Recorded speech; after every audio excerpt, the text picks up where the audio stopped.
जनाब आज का जो मेरा व्लॉग है वो रोमानिया के वर्क परमिट के ऊपर है।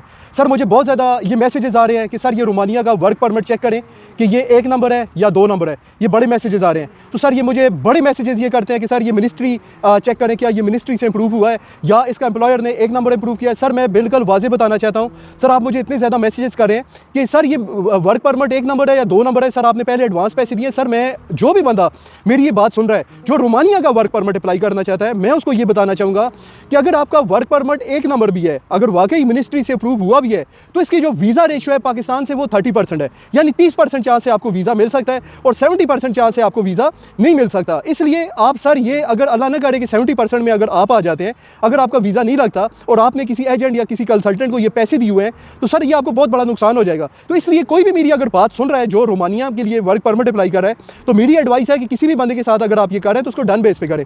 आप उसको एडवांस पैसे ना दें, आप उस बंदे को जनाब किसी किस्म की 1 रुपया भी ना दें, क्योंकि अगर अल्लाह ना करे कि क्योंकि 30% इसकी वीज़ा रेशो है, 1 नंबर वीज़ा भी हो तो सर फिर भी उसके 30% चांस है कि उसको जनाब रोमानिया से पाकिस्तान से वर्क परमिट मिल जाए। तो ये इंपॉर्टेंट इन्फॉर्मेशन बड़ी इंपॉर्टेंट थी, मैंने कहा आपके साथ शेयर कर दूँ। जो बहुत